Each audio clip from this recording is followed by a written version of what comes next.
বিসমিল্লাহির রহমানির রহিম। বাংলাদেশ পরিসংখ্যান ব্যুরো বিবিএস এর নিয়োগ পরীক্ষা 2025। পদের নাম ছিল চেইনম্যান।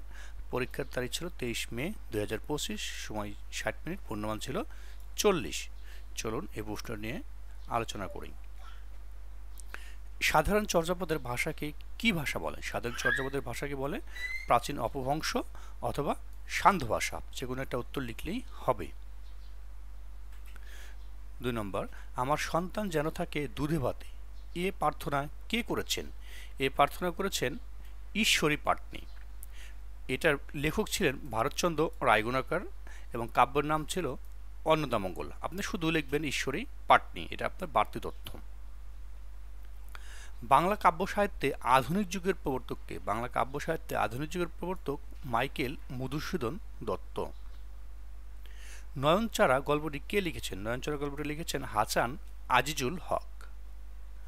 যুক্তবর্ণ কত প্রকার ও কি কি? যুক্তবর্ণ 2 প্রকার, ব্যঞ্জন বর্ণ আর একটা হচ্ছে জফলা যুক্তবর্ণ, অর্থাৎ ব্যঞ্জন যুক্তবর্ণ আর হচ্ছে জফলা যুক্তবর্ণ। 6 নম্বর, চারিত্রিক শব্দটি কোন প্রকার, কোন প্রত্যয় যুগে গঠিত হয়েছে? এটা হচ্ছে ইক প্রত্যয় যুগে গঠিত হয়েছে। মূল শব্দ ছিল চৈত্র, এটা চারিত্র সম্পর্কিত, অর্থাৎ চরিত্র যোগ ইক হচ্ছে চারিত্রিক, অর্থাৎ ইক প্রত্যয় যুগে গঠিত। কানে কানে যে কথা কানাকানি, এটি কোন সমাসের উদাহরণ?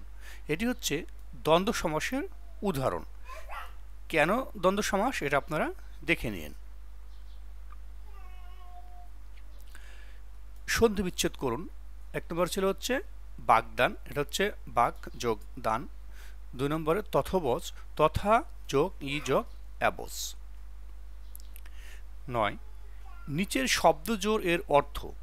একটা হচ্ছে আসক্তি, এটা হচ্ছে টান, প্রবল আকর্ষণ এবং মোহ। তো টান, প্রবল আকর্ষণ, মোহ। আর একটা হচ্ছে আসক্তি, বানানটা দেখুন এখানে তয় তয় আছে।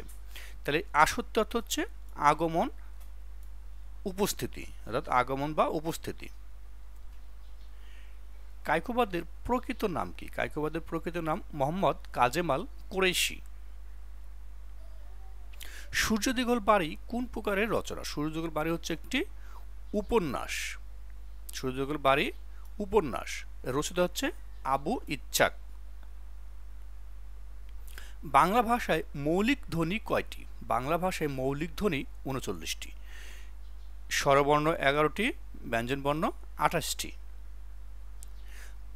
বাবা শব্দটি কোন ভাষা থেকে এসেছে? বাবা শব্দটি তুর্কি ভাষা থেকে এসেছে। যে বিষয়ে কোনো বিতর্ক নেই, এর এক কথায় প্রকাশ অবিসংবাদিত। বিভীষিকা শব্দের শুদ্ধ বানান কি? বিভীষিকা, অর্থাৎ ভয় দীর্ঘী। Since the voice of movies are not watched by him. তাহলে এটা কি আছে? Movies are not watch by him, এটা ছিল হচ্ছে প্যাসিভ ভয়েস, হবে হচ্ছে অ্যাক্টিভ ভয়েস। অ্যাক্টিভ ভয়েস কি হবে?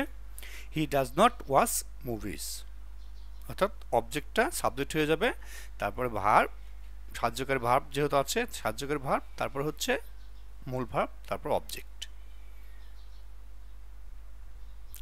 হি asked me why I was late. তাহলে এটা কি আছে এখানে? Why I was late. The underline clause which type of subordinate clause. এখানে কি প্রকার সাবঅর্ডিনেট ক্লোজ সেটা বলতে হবে। এটা হচ্ছে নাউন ক্লোজ, অর্থাৎ নাউন সাবঅর্ডিনেট ক্লোজ হচ্ছে এটা। তাহলে এটি মূল ভার্বের অবজেক্ট, তাই এটি একটি নাউন ক্লোজ। এটা হচ্ছে মূল ভার্বের অবজেক্ট হিসেবে আছে, তাই এটি একটি হচ্ছে noun clause. He shut the door and went out. Make it simple sentence. তাহলে কি হবে? Shirting the door, he went out. সকাল থেকে গুড়ি গুড়ি বৃষ্টি হচ্ছে, এর ইংরেজি অনুবাদ করুন। সকাল থেকে গুড়ি গুড়ি বৃষ্টি হচ্ছে, ইট has been drizzling since morning.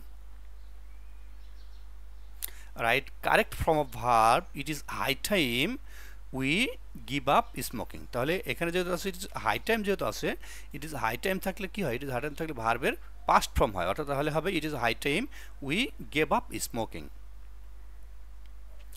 Right, correct form of verb, as soon as he saw me he fled away.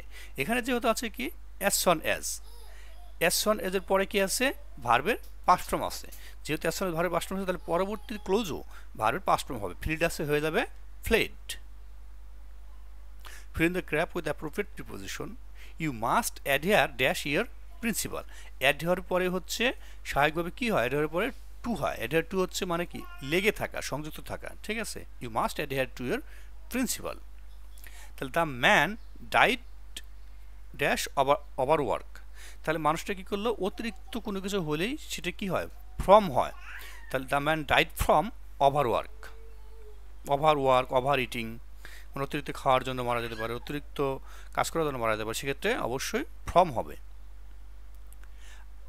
Identify parts of his face, the sun went down, তাহলে ভার্বের পরে কী বসে, ভার্বের পরে অ্যাডভার্ব বসে, যার জন্য ডাউন হবে হচ্ছে অ্যাডভার্ব, এটা ভার্বের পরে অ্যাডভার্ব বসে।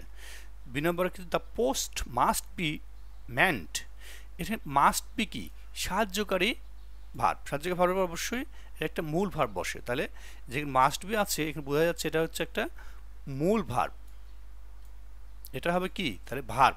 The post must be manned immediately. What is the feminine gender of the following, এটা হচ্ছে কি এক নম্বর এ নম্বরে আছে ওয়েটার, ওয়েটারের ফেমিনিন জেন্ডার হচ্ছে ওয়েট্রেস, অর্থাৎ যারা খাবার পরিবেশন করে, ওয়েটার বলে আমরা যখন রেস্টুরেন্টে ডাকি ওয়েটার, তখন এটা হচ্ছে হবে মহিলা থাকলে হবে ওয়েট্রেস। আর বি নম্বর আছে সুলতান, এটা হবে সুলতানা, সুলতান মানে স্বাভাবিকভাবে বাদশা বোঝা হয়, ঠিক আছে, এটা হচ্ছে সম্রাজ্ঞী, সুলতান সুলতানা, ওয়েটার ওয়েট্রেস।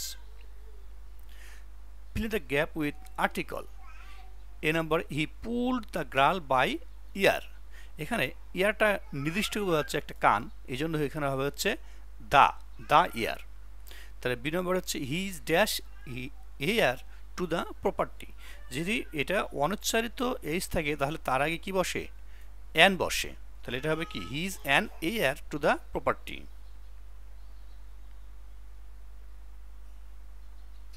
এবার আমরা চলে আসি অঙ্কে। দেখুন অঙ্ক ছিল কোনো একটি ত্রিভুজের তিনটি বাহুর দৈর্ঘ্য যথাক্রমে 7 সেন্টিমিটার, 8 সেন্টিমিটার ও 9 সেন্টিমিটার, ত্রিভুজটির ক্ষেত্রফল নির্ণয় করুন।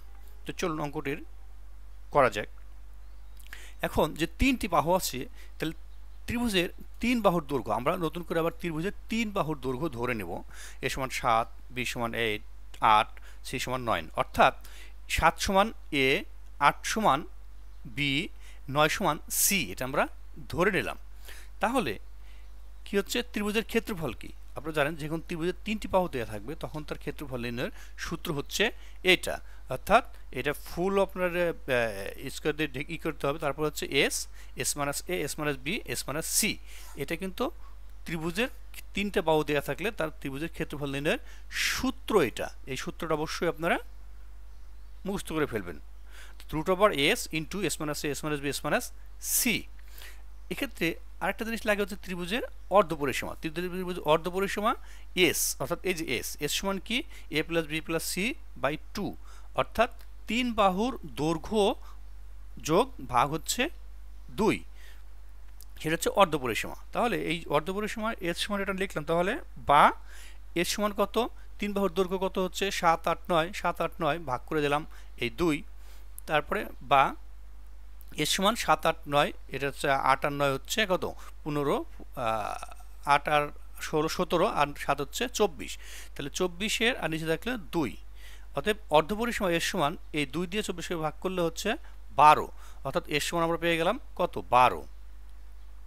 এখন ত্রিভুজের ক্ষেত্রফল, ত্রিভুজের ক্ষেত্রফল কি এখানে আমরা দেখাইছি, ত্রিভুজের ক্ষেত্রফল এস দিয়ে s minus s minus s minus c, তাহলে এই ত্রিভুজের ক্ষেত্রফল হচ্ছে এস রুট ওভার দিয়ে s minus s minus s minus c, তাহলে এখানে দিলে কি এস সমান কত পেলাম আমরা, এস সমান হচ্ছে 12, অর্থাৎ অর্ধপরিসীমা পেলাম 12, তাহলে এ মাইনাস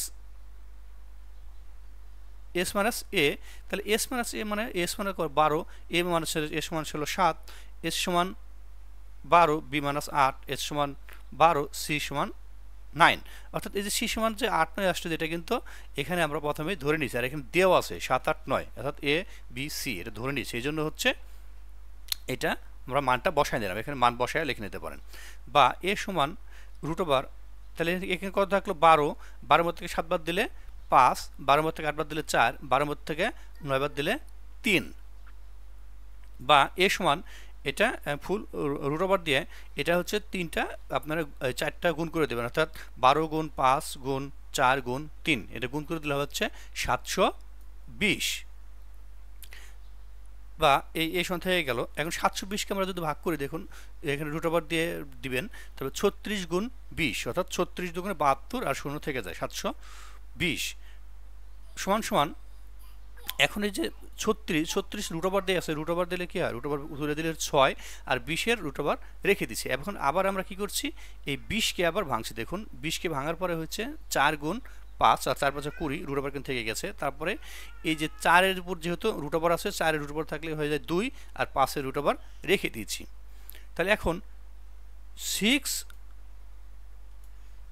রুট 20, অর্থাৎ দেখুন এই যে এটা 6 রুট 20, আমরা কি করছি, এটা এখানে নিয়ে আসছি, নিয়ে এসে এখন এই যে 6 রুট 20 আর রুট 20 ভাঙলে হচ্ছে কত, রুট 20 ভেঙে পেয়েছি আমরা এটা, অর্থাৎ 2 রুট 5। তাহলে এই 6 আবার 2 রুট 5কে আমরা গুণ করে দিয়েছি, গুণ করে দিলে হচ্ছে 6 দুগুণে 12 রুট 5, 12 আর রুট 5 এর মান হচ্ছে 2.236, আর 12 এটাতে গুণ করে দিলে 26.832 বর্গ সেন্টিমিটার। 27 নম্বর অঙ্ক ছিল, একটি ত্রিভুজের পরিসীমা 45 সেন্টিমিটার, বাহুগুলোর দৈর্ঘ্যের অনুপাত 3:5:7 হলে প্রত্যেক বাহুর দৈর্ঘ্য নির্ণয় করুন। মনে করি 3টি বাহু 3x, 5x, 7x, অর্থাৎ 3টি বাহু যে দেওয়া আছে, এই 3টি বাহুকে আমরা x ধরে নিচ্ছি, 3x, 5x, 7x। তার বাহুগুলোর যোগফল, বাহুগুলোর আমরা এখানে যোগ দিয়ে দিচ্ছি, 3টা বাহুর যোগ দিয়ে দিলে কি হচ্ছে 3x, 5x, 7x। এই 3টে বাহু যোগ করলে হচ্ছে 7 আর 3 10 আর 5 15, অর্থাৎ যোগ করলে হচ্ছে 15x। তাহলে এখানে 15x সমান 45, প্রশ্ন মতে 15x সমান 45 কেমনে হয়, আমরা জানি কি বাহুগুলোর এই যে পরিসীমা দেওয়া আছে না, বা ত্রিভুজের পরিসীমা কি, ত্রিভুজের পরিসীমা হচ্ছে 3 বাহুর যোগফল। তাহলে এখানে প্রশ্নপত্রে আমরা লিখছি 3 বাহুর যোগফল দিয়ে দিছি, 3 বাহুর যোগফল সমান সমান পরিসীমা, এটা আমরা জানি, দরকার হলে আপনারা লিখে নিতে পারেন যে আমরা জানি ত্রিভুজের পরিসীমা সমান 3 বাহুর যোগফল। তাহলে প্রশ্নের মধ্যে 15x সমান 45, বা x সমান এই 45 ভাগ 15 চলে আসছে, অর্থাৎ x সমান কত পেলাম 3, x সমান আমরা পেয়ে গেছি হচ্ছে 3। এখন প্রথম বাহু 3x, প্রথম বাহু 3x কেন, প্রথম বাহু সমান 3 বাহু ধরে নিয়েছি 3x, আমাদের বের করতে হবে কি, আমাদের বের করতে হবে বাহুগুলোর দৈর্ঘ্য। তাহলে প্রথম বাহু হচ্ছে 3x দিয়ে দিলে x এর মান কত পাইছি আমরা, x এর মান পেয়েছি আমরা হচ্ছে 3, তাহলে 3 গুণ 3 সমান 9 সেন্টিমিটার। ঠিক একইভাবে দ্বিতীয় বাহু হচ্ছে 5x, 5 গুণ 3, আমরা x সমান 3 পাইছি, তাহলে 3 5 15। আবার তৃতীয় বাহু ঠিক একইভাবে 7x, 7 গুণ 3 সমান 21, অর্থাৎ 3টি বাহু দৈর্ঘ্য নির্ণয় করতে, তাহলে 3টি বাহুর দৈর্ঘ্য হচ্ছে প্রথম বাহু 9 সেন্টিমিটার, দ্বিতীয় বাহু 15 সেন্টিমিটার, তৃতীয় বাহু 21 সেন্টিমিটার, অর্থাৎ এটাই হচ্ছে উত্তর। অর্থাৎ বাহু 3টির দৈর্ঘ্য যথাক্রমে 9 সেন্টিমিটার, 15 সেন্টিমিটার, 21 সেন্টিমিটার। 28 নম্বর, দুটি সংখ্যার অনুপাত 5:7, এদের গসাগু 4 হলে সংখ্যা দুটির লসাগু কত। এখন দুটি সংখ্যার অনুপাত দিয়ে আছে 5:7, এদের গসাগু দিয়ে আছে 4, সংখ্যা দুটির লসাগু নির্ণয় করতে হবে। তো লসাগু কি, ধরুন আমরা সংখ্যা দুটি ধরে নিই, সংখ্যা দুটি হচ্ছে 5x এবং 7x, যেহেতু অনুপাত 5 এবং 7 দিয়ে আছে, যে সংখ্যা দুটি ধরে নিচ্ছি কি 5x এবং এটা ধরে নিচ্ছি 7x। এখন সংখ্যা দুটির গসাগু কত, গসাগু x, গসাগু কত x, কারণ গসাগু হচ্ছে শুধুমাত্র যেটা মিল দুটি সংখ্যার মধ্যে সেটা যাবে। তাহলে গসাগু সমান x, আর x সমান গসাগু দেওয়া আছে কত 4, এই জন্য আমরা লিখে নিচ্ছি সংখ্যা দুটির গসাগু x সমান 4। এখন সংখ্যা দুটির লসাগু, এই যে 5x এবং 7x, এই লসাগু হচ্ছে, লসাগু মানে কি মিল অমিল সব আসবে, আর গসাগু যেরকম শুধু মিল যাবে, এবং আর লসাগু হচ্ছে মিল অমিল সব আসবে। অর্থাৎ এখানে 5 আছে, 5 আসবে, 7 আসবে, সব আসবে, x আছে, x আসবে। তাহলে 5 7 35, আর একটা হচ্ছে x, অর্থাৎ 35x, সংখ্যা দুটির লসাগু হচ্ছে 35x। তাহলে এখানে 35 আর x সমান কত 4, x এর মান, তাহলে 35 গুণ 4 সমান 140। 140 কি সংখ্যা দুটির লসাগু, অতএব নিম্ন সংখ্যা দুটির লসাগু 140। 140 আমাদেরকে চাইছে কি সংখ্যা দুটির লসাগু, তাহলে আমরা পেয়ে গেলাম সংখ্যা দুটির লসাগু 140। 29 নম্বর অঙ্ক ছিল a অনুপাত b সমান সমান b অনুপাত c হলে প্রমাণ করতে হবে a square b square c square into a divided a cube plus 1 divided a cube plus 1 divided b cube plus 1 divided c cube first bracket close সমান সমান a cube plus b cube plus c cube, অর্থাৎ এইটা সমান এইটা a cube plus b cube plus c cube, এটা আমাদের প্রমাণ করতে হবে। তাহলে এখানে দেয়া আছে কি a অনুপাত b সমান সমান b অনুপাত c, এটা দেয়া আছে a অনুপাত b সমান সমান b অনুপাত c, তাহলে a অনুপাত থাকলে লেখা যায় a বাই b সমান সমান b বাই c বা b স্কয়ার, এটা গুণ করে দিচ্ছি আর গুণন b স্কয়ার সমান হচ্ছে ac, এটা b স্কয়ার সমান ac। এখন লেফট হ্যান্ড সাইডে আমরা বাম পক্ষ নিয়ে কাজ করব, এটা লেফট হ্যান্ড সাইড বা বাম পক্ষ আপনি যেটা লিখে নিতে পারেন, আমি তো সেটা নিয়ে আসছি। a square b square c square 1 divided a cube plus 1 divided b cube plus 1 divided c cube, এটা আমরা নিয়ে আসছি। বা এখন এই যে এটা আছে গুণাকার আছে, আমরা এটা জাস্ট গুণটা আমরা তুলে দিব, অর্থাৎ এটা সূচকের অঙ্ক যেভাবে করে ঠিক এটা হচ্ছে একটা সূচকের অঙ্ক আমরা ধরে করব। তাহলে a square b square c square divided a cube, আবার প্লাস এই 1 এটা গুণ করলে a square b square c b cube plus 1 square b square c plus c cube, এটা আমরা জাস্ট গুণটা তুলে দিয়েছি।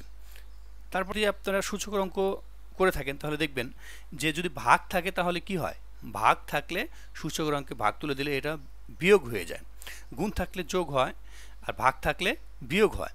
সেক্ষেত্রে আমরা এখানে কি করছি দেখুন, এখানে a স্কয়ার আছে, এখানে আছে কি a স্কয়ার আর এখানে আছে a কিউব, অর্থাৎ এখানে ভাগ আছে, ভাগ থাকলে হয়ে যাবে বিয়োগ, এই জন্য হচ্ছে বিয়োগ হয়ে গেলে এটা 3 আছে আর এখানে 2 আছে, তাহলে কি হবে এটা -1 হয়ে যাবে, এই জন্য হচ্ছে a -1 আর এটা রেখে দিছি b square c square plus ঠিক একইভাবে এখানেও a স্কয়ার আর এখানে b কিউব আছে, এখানে b স্কয়ার আছে, অর্থাৎ এটা গেলে উপরে গিয়ে কি হবে মাইনাস হয়ে যাবে, মাইনাস বেশি থাকবে 1 থাকবে, এই জন্য a square minus b1 b minus 1, এই যে এই b স্কয়ার আছে, এই b স্কয়ার আর এখানে আছে b কিউবটা আমরা উপরে নিয়ে যাব, যেহেতু ভাগ চিহ্ন আছে, ভাগ থাকলে এটা হচ্ছে মাইনাস হয়, তাহলে এখানে আছে 2 এখানে আছে 3, উপরে গেলে অবশ্যই এটা -1 হবে। তারপর এখানে c স্কয়ার রেখে দিয়েছি plus a square b square, ঠিক একইভাবে এখানে এই যে c কিউব আছে, এখানে c স্কয়ার আছে, অর্থাৎ উপরে তো আছে 2 নিচে আছে 3 আর ভাগ থাকলে কি হয় বিয়োগ হয়ে যায়, তাহলে এটা হয়ে যাবে কত -1। বা এখন এই যে a -1 আমরা কি করছি রেখে দিচ্ছি, তারপরে b square c square, b square মানে কি, b স্কয়ার মানে হচ্ছে আমরা ac লিখে নিয়েছি, b স্কয়ার সমান সমান ac, তাহলে আমরা b স্কয়ার সমান ac এর মানটা বসাই দিয়েছি, এটা প্রথমে রেখে দিয়েছি, তারপরে b স্কয়ার মান বসাই দিয়েছি ac, তারপর c স্কয়ারটা রেখে দিয়েছি, তারপরে যোগ কি করছি দেখুন এখানে b -1, অর্থাৎ এই যে এই b -1টা আমরা এখানে রেখে দিছি, তারপরে এখানে কি আছে থাকে হচ্ছে a square b square a square c square, তো a square c square b পাওয়ার 4 কেমনে হলো দেখুন, a স্কয়ার c স্কয়ার মানে কি ac, আমরা এখানে ধরে নিচ্ছি কি ac, তাহলে ac সমান সমান কি b স্কয়ার, তাহলে এটা দুইটা যদি উপরে ac স্কয়ার লেখা যায় তাহলে ac সমান b স্কয়ার, আবার b স্কয়ার ac স্কয়ার, তাহলে b পাওয়ার 4 হয়ে যায়, এজন্য b পাওয়ার 4 যোগ ঠিক এটা একইভাবে দেখুন এখানে a স্কয়ার রেখে দিচ্ছি আর b স্কয়ার সমান কি, b স্কয়ার সমান ac, b স্কয়ার সমান ac, আবার এখানে c -1 রেখে দিয়েছি, বা a -1 আবার এখানে সূচকের অঙ্কে কি বলছি গুণ থাকলে যোগ হয়, এখানে a -1 আবার এখানে আছে a, তাহলে a -1 যেহেতু এখানে a আছে, এই দুইটা কমন দিলে কি হয় a গুণাকার আছে, তাহলে উপরে কি আছে কিছু না মানে 1 আছে, তাহলে a যোগ 1, ঠিক এখানে দেখুন c গুণ c2, তাহলে c উপরে কি আছে কিছু না মানে 1 আছে, তাহলে 1 যোগ c2 অর্থাৎ 2 যোগ করে দিয়েছি, আবার এখানে এসে প্লাস b1 রেখে দিয়েছি দেখুন, আবার b কি আছে এখানে 4 আছে, 4 থাকলে এখানে কি হিসাব আছে গুণ আকার আছে, গুণ থাকলে কি হয় গুণ থাকলে যোগ হয়, এই জন্য হচ্ছে b পাওয়ার 4টাকে আমরা যোগ করে দিয়েছি, ঠিক এটা একইভাবে দেখুন এখানে a স্কয়ারটা a2 রেখে দিছি, এই এর উপরে কি আছে, এই এর উপরে কিছু না মানে 1 আছে, তো গুণ থাকলে কি হয় যোগ, এই জন্য 2 যোগ 1। আবার এখানে C1 কিছু না মানে 1 আছে, আবার এখানে গুণ আছে, গুণ থাকলে কি হয়ে যাবে যোগ, এখানে যোগ, আর প্লাস মান আছে কি মাইনাস, এই জন্য একসাথে মাইনাস রেখে দিয়েছি, -1। পরের লাইন কি আছে দেখুন, এখন এই -1 আর +1 যোগ করলে কি হয় 0 হয়, ঠিক আছে। আর A0 সূচকের নিয়ম হচ্ছে A0 = 1, তো 1 দিয়ে এই সি কিউবকে এটা গুণ করলে 1 এটাই থাকে, তাহলে এখানে C1 + 2 = C3। আবার এখানে দেখুন আছে বি কি -1 + 4, তাহলে -1 + 4 এর যোগ করলে হচ্ছে 3 থাকে, অর্থাৎ 4 থেকে -1 বাদ দিলে 3 থাকে, ঠিক। প্লাস এ 2 আর 1 যোগ করলে 3 হয়, তাহলে A3। আর এটা হচ্ছে C0 হয়, আর C0 = 1, অর্থাৎ আমি এখানে লিখে রেখেছি দেখুন সূচকের এটা সূত্র A0 = 1। অতএব এখানে কি আছে C³ B³ যার সাথে সাজাইছি A³ + B³ + C³ = right hand side, কারণ এখানে দেখুন দেয়া আছে A³ + B³, এটা হচ্ছিল রাইট হ্যান্ড সাইড, অর্থাৎ রাইট হ্যান্ড সাইড আমরা পেয়ে গেলাম। Left hand side = right hand side, এটাই হচ্ছে উত্তর। 30 নম্বর উৎপাদক বিশ্লেষণ করুন, দেয়া ছিল এটা 9x² - 30xy + 25y²। এটা একটা সূত্র হয়ে যাচ্ছে সুন্দর, দেখুন এখানে 9x² আমরা লিখতে পারি কি 3x² মাইনাস, মানে a² আমরা ধরে নিতে পারি a² - 2, দেখুন 2ab + b² এই সূত্রটা বানাইছি, অর্থাৎ এখানে 25y = 5y² লিখতে পারি। এটা ভাঙলে কি হচ্ছে a² - 2ab + b² এর সূত্র হয়ে যাচ্ছে। আবার এটা গুণ করলে আগের লাইন ফিরে আসবে, দেখুন 3 + 15 15 × 30 - 30xy, তাহলে আগের লাইন কি আসতেছে ফিরে আসতেছে। এই সূত্রটা কোন সূত্র আমরা নিয়ে আসছি a - b² এই সূত্রটা নিয়ে আসছি। তো এটাই হচ্ছে খুবই সহজ অঙ্ক ছিল এটা।